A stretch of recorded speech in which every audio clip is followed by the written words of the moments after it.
Today we are going to rustle up some rust as we continue our series focusing on the Army Painter Fanatic line. It's nice to have more variety as we have 2 brand new effects paints plus a wash, and we'll compare this with the old rust paint right now. The dark rust is a murky brown colour, and at first glance I'm calling it now, I'm going to use this as a dried mud effects paint. We'll come back to that later. The fresh rust is more in line with the classic terracotta-like orange colour to it. Both this and the previous dark rust feels like it has a fine gritty texture to it, which is a nice touch, as rust is not smooth like a banana yogurt. As the only wash in today's video, it's got that translucent look to it. Rust tone will act differently to the other paints, as this is much thinner in consistency and you can see the metal colour underneath. So this will be good if you would like to have a subtle effect or a staining on a material. Finally, the old dry rust. I still love this paint and I use it on my inquisitive little treasure hunting goblins. It's quite similar to the new fresh rust, but I'd say this is slightly brighter and I like things a bit more punchy. What I really like with these effects paints is that they dry with a matte finish. My tip would be to use your older, worse for wear looking brushes with these, as not only does this fine texture get into the bristles, but this already shabby looking bristled brush will give you a mottled patchy effect once you've applied finishing the paints. For this base I started with a dark rust and then followed that up with a fresh rust. However, for the second paint I dabbed the brush inside of the dark rust so that both were still visible. I went in again, but this time with the old dry rust paint, to give it some extra colour. It's always useful to have an image as a reference, but sometimes I just like to spuff it on and see what happens. Like on this orc weapon. They are not going to look after their kit too meticulously, and as an enemy, you obviously wouldn't want to get an infection from the rust now, would you? These paints enable you to start creating some fun, rusty effects on your fantasy miniatures. It just gives you an extra level of detail for the eye to see.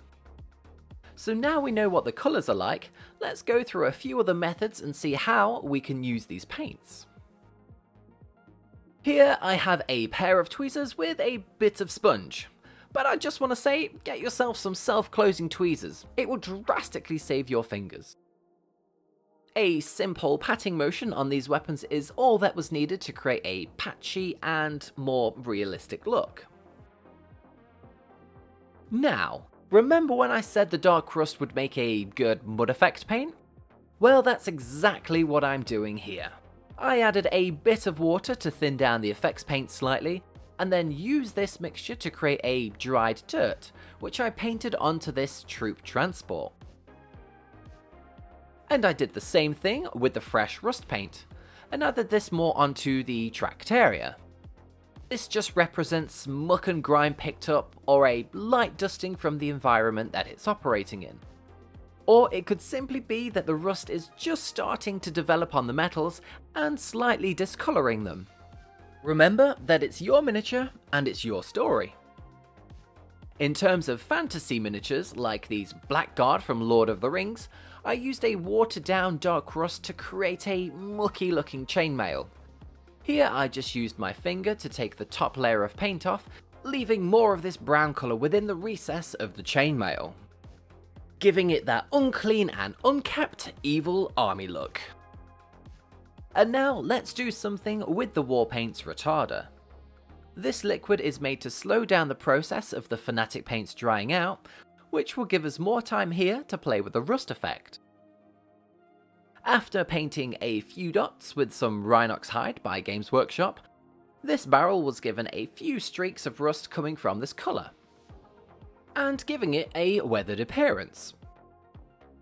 To give the barrel a more aged look, some rust tone was lightly sponged onto the surface, and this gave some discoloration to the metal,